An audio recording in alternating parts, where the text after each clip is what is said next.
Hello दोस्तों, good morning, Radhe Radhe. Welcome to my new blog. कैसे हो आप सभी लोग? आशा करती हूँ आप सभी लोग बहुत बहुत अच्छे होगे, मस्त होगे, अपने जीवन में खुश होगे। स्वागत है फ्रेंड्स आप सभी का आपके अपने यूट्यूब चैनल पर। तो यहाँ पर देखिए फ्रेंड्स, आज के ब्लॉग की शुरुआत हो गई है और इस वक्त सुबह के 10 बज रहे हैं। तो आज मैंने वीडियो सुबह 10 बजे से स्टार्ट किया है। वैसे मेरे मॉर्निंग के जो काम है हो गए थे और जैसे दिन की शुरुआत तो मेरी 5:30 बजे हो गई थी। और आज दिन संडे का है, डेट है 26 जनवरी। जैसे कि आज 26 जनवरी है तो हस्बैंड जी को भी हॉस्पिटल जाना था और बच्चों को भी स्कूल। तो इस वजह से 5:30 बजे के करीब उठ गई थी और उठने के बाद जो मेरे मॉर्निंग के काम है ना वो सारे हो गए थे। और अभी जो है ना मेरे ब्लॉग काफ़ी पीछे चल रहे हैं क्योंकि 2 दिन गैप हो गया था। और वीडियो तो दिन के हिसाब से ही बनते हैं, कभी कभी दोनों टाइम का रूटीन हो जाता है। तो इस वजह से गैप होने की वजह से यानी कि ना व्लॉग काफ़ी लेट हो गए हैं। तो आज 26 जनवरी है, बच्चे और हस्बैंड जी चले गए हैं अपने काम में। और यहाँ पर जो है मेरे मॉर्निंग के सारे काम हो चुके थे, जैसे कि झाड़ू पोछा, नहा के पूजा पाठ भी हो गई है और यहाँ पर मेरा जो है खाना भी बन गया है। जैसे कि सब्जी रोटी मेरी बन गई है, सिर्फ चावल बनाने का है। तो चावल मैं अभी नहीं बनाऊंगी, जब बच्चे लोग आ जाएंगे तब बनाऊंगी। और हस्बैंड जी का तो फ़ोन आ गया था कि वो सीधे शाम 4 बजे आएंगे, क्योंकि उनकी झंडा फहराने के बाद ड्यूटी लग गई है तो वो अब सीधे 4 बजे ही आएंगे। तो सारा काम हो गया था। तो यहाँ पर बैठ गई हूँ मैं ये कपड़े वगैरह तय करने के लिए, क्योंकि ये कल के कपड़े हैं। कल मैं घर पे नहीं थी, एकादशी की पूजा में गई थी, तो ये कपड़े कल के हैं तो इन्हें बैठ के मैं तय कर देती हूँ। और यहाँ पर जितना भी सामान फैला हुआ है सारा सामान को उसकी जगह पे व्यवस्थित कर देते हैं, क्योंकि सुबह जल्दी जल्दी मैं झाड़ू पोछा जितना काम हो सका था उतना काम करने के बाद मैं नहा के पूजा वगैरह करके खाना बनाने लगी थी। तो मैंने सोचा पहले खाना बनाने का काम निपटा देती हूँ। और जैसे कि चावल बनते तक जो थोड़े बहुत काम बचे रहते हैं ना मेरे, वो हो जाएंगे। तो यहाँ पर देखिए फ्रेंड्स, सारे कपड़े तय हो गए हैं। और कपड़े तय करने के बाद कपड़ों को मैंने कबर्ड में रख दिया है और उसके बाद सोफ़ा को भी अच्छे से झटक के कुशन वगैरह सब ठीक कर दिए हैं। उसके बाद फिर मैं आ गई थी इधर पलंग के साइड, तो बेडशीट वगैरह भी ठीक करनी है। तो ये साड़ियाँ हैं, मौसी सास की आई हैं, तो इनको मुझे ब्लाउज सिलवाने के लिए डालना है, क्योंकि हमारे घर के बाजू में ही टेलर है, तो वहीं पर मुझे ये ब्लाउज के लिए देना है ये साड़ियों को। तो इसे मैं अभी उठा के एक साइड रख देती हूँ। और यहाँ पर जो टॉवेल वगैरह रखी थी वो सब मैं धूप में फैला के आ जाती हूँ। इसके बाद जो ये बेडशीट है तो इसे भी अच्छे से झाड़ के और फिर से सेट कर देते हैं। तो फ्रेंड्स आप लोग ऐसे ही कंटिन्यू व्लॉग में बने रहिएगा। और आज का वीडियो थोड़ा सा भी अच्छा लगे तो एक प्यारा सा कमेंट ज़रूर करिएगा। और जो भी माता बहन मेरे चैनल पर पहली बार आ रहे हैं तो प्लीज़ चैनल को सब्सक्राइब करके अपना प्यार और सपोर्ट ऐसे ही बनाए रखिएगा।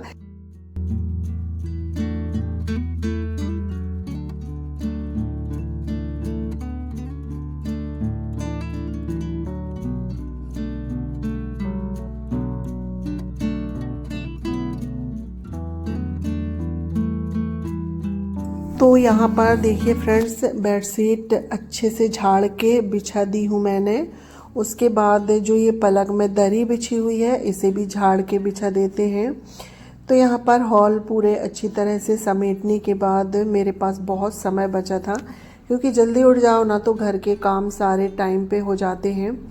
तो अभी मेरे पास बहुत सारा समय बचा था, तो मैंने सोचा चलो मेरी जो ये कबर्ड है ना, जहाँ पर मैं अपना जो तैयार होने का सामान है, चूड़ी वगैरह, ज्वेलरी, मेकअप का सामान सब कुछ रखती हूँ, ये पूरा अस्त व्यस्त था, क्योंकि कहीं भी जाते हैं जल्दी जल्दी में सामान निकाल के और आने के बाद ना चूड़ी वगैरह मैंने ऐसे ही रख दी थी। तो काफ़ी सारा सामान फैल गया है। तो आज मेरे पास बहुत सारा समय है, तो बैठ के इत्मीनान से इसे सारा सामान मैं व्यवस्थित करूँगी। जैसे कि चूड़ियाँ वाला जो डिब्बा है उसमें मैं चूड़ियाँ रख देती हूँ। और ये वाला जो डिब्बा है ना, ये ठीक रहता है, कहीं भी जाने आने के लिए इसमें चूड़ियाँ रख लो तो चूड़ियाँ इसमें सेफ़ रहती हैं। उसके बाद चूड़ियाँ तो मैंने सारी इसमें सेट कर दी हैं जितनी डिब्बे में आ गई थी। उसके बाद जो प्लास्टिक के छोटे छोटे बॉक्स हैं ना, सारे मैं निकाल लेती हूँ। तो किसी में कड़े रखे हैं, किसी में कुछ है, यानी कि इस तरह से 3-4 प्लास्टिक के डिब्बे हैं, तो इनमें कुछ ना कुछ रखे हैं। तो मैं क्या करती हूँ, एक डिब्बे में कड़े कड़े रख लेती हूँ और एक में जैसे कि लिपस्टिक, आईलाइनर, ये सब सारी चीज़ें। तो इस तरह से सारी चीज़ें अभी जो है ना अस्त व्यस्त हो गई थी, तो सारी चीज़ों को अलग अलग करके डिब्बे में रख देती हूँ। और एक छोटे डिब्बे में जो मेरी साड़ी की पिन वगैरह होती हैं वो रखती हूँ। तो सारी चीज़ों को अलग अलग करके सारी चीज़ों को मैं व्यवस्थित कर देती हूँ, क्योंकि एक बार सारी चीज़ें व्यवस्थित हो जाती हैं ना तो फिर देखने में भी अच्छी लगती हैं। तो यहाँ पर सारी चीज़ों को अलग अलग डिब्बे में भर के रख देते हैं। तो दोस्तों, अभी तक आप लोगों ने वीडियो को लाइक नहीं किया है तो प्लीज़ लाइक करें, और जो भी चैनल पर पहली बार आ रहे हैं तो प्लीज़ चैनल को सब्सक्राइब करके अपना प्यार और सपोर्ट मुझ पर ऐसे ही बनाए रखें। तो देखिए फ्रेंड्स, सारी अलमारी अच्छे से सेट हो गई है, यानी कि कबर्ड, सारा सामान मैंने व्यवस्थित करके रख दिया है। उसके बाद थोड़ा बहुत जो कूड़ा निकला था उसे मैं बाहर डस्टबिन में डाल के आ जाती हूँ। और ये देखिए, ये कितना अच्छा दिख रहा है। इसके बाद फ्रेंड्स, जो दोपहर का खाना पीना होता है वो किया, और फिर बीच में मैंने कोई भी वीडियो नहीं बनाई थी। फिर मिल रही हूँ सीधे शाम के, ये 4 बजे का समय है।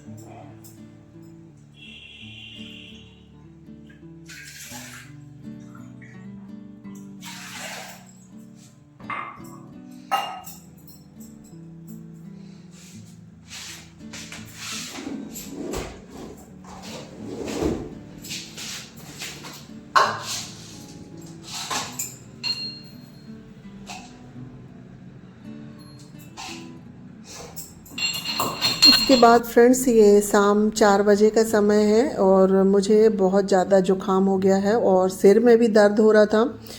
तो फिर सारा काम करने के बाद मैं आराम करने लगी थी, और यहाँ उठ के अपना मुंह वगैरह धुल के और बाल बना के आ गई हूँ सीधे रसोई में चाय बनाने के लिए। तो यहाँ पर अभी मैं बना रही हूँ काढ़ा। तो तुलसी के पत्ते ले लिए हैं मैंने, और साथ में 5 से 6 काले मिर्च, थोड़ा सा अदरक का टुकड़ा, इन सबको कूट के डाल देते हैं, और इसमें थोड़ा सा गुड़ डालूंगी। तो यहाँ पर मेरे लिए और चीकू के लिए काढ़ा बना रही हूँ, क्योंकि सर्दी जब होती है ना तो इस तरह से काढ़ा बना के पी लो तो काफ़ी आराम मिलता है।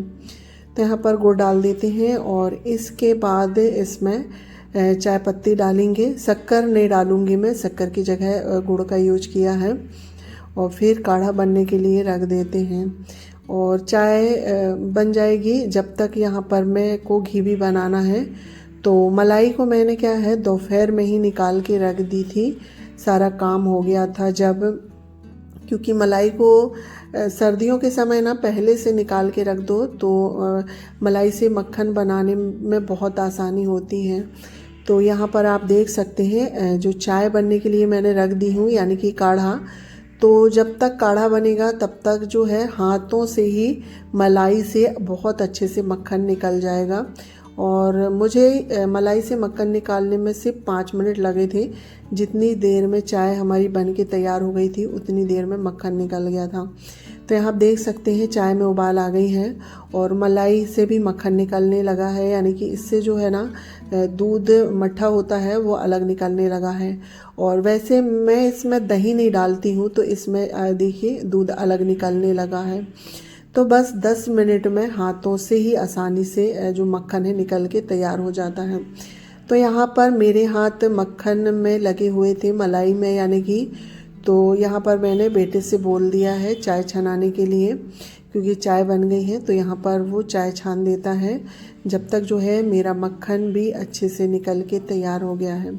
और ये देखिए 10 मिनट में हाथों से ही आसानी से मक्खन निकल गया है, और इसका जो दूध है वो अलग हो गया है। तो जो दूध है इसे भी मैं अलग रख देती हूँ। इसको ना दही जमाने के काम में यूज़ आ जाता है, क्योंकि ये बिल्कुल साफ़ रहता है। तो मक्खन को निकाल के अभी मैं डिब्बे में रख देती हूँ। और जो ये दूध निकला है ना, इसे एक कटोरे में रख देंगे दही जमाने के लिए। और इसके बाद जो मक्खन निकला है ना, इसे हम पानी डाल के साफ पानी से धुलेंगे। तो इसमें जो थोड़ा बहुत खट्टापन होता है तो पानी डाल के धुलने से निकल जाता है, क्योंकि ये मलाई 10 से 12 दिन और कभी 15 दिन की भी हो जाती है, तो उसकी वजह से हल्का सा खट्टापन आ जाता है।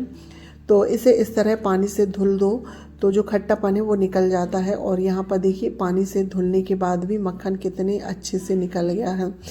तो यहाँ पर मक्खन निकल के तैयार हो गया था। और इसके बाद यहाँ पर मैं जो है दूध वाली चाय भी चढ़ा देती हूँ अम्मा जी लोगों के लिए। और मैं मक्खन निकाल ही रही थी तो हमारे यहाँ जो बाजू वाली दीदी है वो आ गई थी बैठने के लिए। तो यहाँ पर मैं चाय चढ़ा देती हूँ और साथ ही जो मक्खन निकला है उसे भी मैं पकने के लिए रख दूँगी, क्योंकि जब भी मैं मलाई से घी बनाती हूँ तो तुरंत मक्खन पका लेती हूँ, उसे रख के नहीं रखती हूँ। तो यहाँ पर मक्खन पक रहा है, जब तक दूध से मलाई निकाल के डिब्बे में रख देते हैं, क्योंकि अभी मुझे दूध वाली चाय बनाना है। क्योंकि अम्मा जी और हस्बैंड जी तो दूध वाली चाय पीते हैं और बच्चे लोग तो चाय पीते नहीं हैं, पर आज मैंने काढ़ा जैसी बनाई थी तो बच्चों को दे दिया था। तो यहाँ पर मैंने दूध वाली चाय चढ़ा दी हूँ और जो हमारा घी भी है वो बन रहा है। और उसके बाद 1.5 से 2 घंटे दीदी के साथ मैं बैठ गई थी। इसके बाद मैं मिल रही हूँ सीधे आप लोगों से शाम के 7 बजे। तो यहाँ पर जो है मेरी संध्या पूजन हो गई है और रात के खाने की तैयारी। तो आज रात के खाने में मैं बना रही हूँ दलिया, क्योंकि सुबह मैंने मटर की दाल बनाई थी तो वो रखी हुई है। और अभी से थोड़ी सी तबीयत बच्चों की भी ठीक नहीं है, मेरी भी ठीक नहीं है, तो यहाँ पर मैं बना लेती हूँ दलिया। तो यहाँ पर देखिए घी में डाल के दलिया को भून लेते हैं।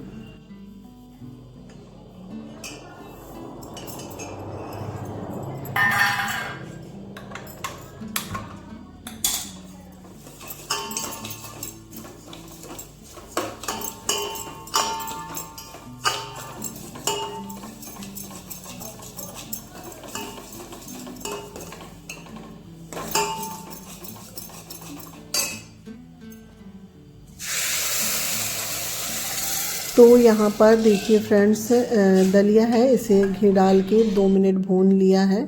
और वैसे भी मैं दलिया भून के रखती हूँ तो ज़्यादा देर भूनने की ज़रूरत नहीं थी। और दलिया भून के पानी डाल देते हैं। यहाँ पर दलिया पक रही है, घी भी ठंडा हो गया है तो घी को भी डिब्बे में भरेंगे। और ये काफ़ी सारे जो है ना बर्तन हो गए हैं चाय वगैरह के, और बीच में बच्चों ने खाना खाए थे ये सब, क्योंकि 1.5 से 2 घंटे मैं दीदी के साथ बैठ गई थी तो ये सारा काम मेरा रह गया है। तो दलिया पकते तक मुझे ये सारे काम करना है। तो यहाँ पर दलिया में उबाल आ गई है तो इसमें मैं थोड़ा सा पानी और डाल देती हूँ। और पानी इसमें मैंने गरम करके डाला है जिससे कि जल्दी उबाल आ जाएगी। तो यहाँ पर दलिया पक रही है, जब तक घी ठंडा हो गया तो इसे भी छान के डिब्बे में भर के रख देती हूँ। तो एक एक काम करूँगी, क्योंकि यहाँ पर जो गैस काउंटर है ना बहुत सारा फैल गया है, बिखर गया है, तो एक एक करके सारी चीज़ें समेटती हूँ। तो यहाँ पर दलिया तो बनते रहेगी, क्योंकि दलिया पकने में थोड़ा सा समय लगता है। और दलिया के साथ मुझे कुछ नहीं बनाना है, रोटी भी रखी है और सुबह की मटर दाल की जो सब्ज़ी बनी थी ना वो भी रखी है। तो यहाँ पर घी डिब्बे में भर दिया है। और इसके बाद देखिए दलिया इतनी पक गई है और इसमें अब मैं दूध डाल देती हूँ, क्योंकि हमारे यहाँ जो दलिया है ना दूध वाली ही पसंद करते हैं, दूध डाल के नमक डाल के। और बच्चे लोग थोड़ी मीठी दलिया खाते हैं तो उनके लिए अलग से मीठी दलिया बनाऊंगी। तो यहाँ पर देखिए फ्रेंड्स, घी का डिब्बा मैं कबर्ड में रख देती हूँ। और उसके बाद जो ये दोपहर के बर्तन थे ये सेट कर देती हूँ, क्योंकि अभी काफ़ी सारे बर्तन निकल गए हैं तो मुझे अब वो बर्तन को धुलना है, तो टोकना खाली चाहिए। तो यहाँ पर जो सारे बर्तन स्टैंड में लगा देते हैं। और इसी के साथ आज का ब्लॉग भी एंड करते हैं। आज का ब्लॉग आप लोगों को थोड़ा सा भी पसंद आए तो प्लीज़ लाइक शेयर सब्सक्राइब करिएगा। और चैनल पर पहली बार आ रहे हैं तो प्लीज़ मेरे चैनल को सब्सक्राइब करिएगा। तो फ्रेंड्स मिलती हूँ एक अच्छे से न्यू ब्लॉग में, जब तक के लिए bye bye, take care, thanks for watching.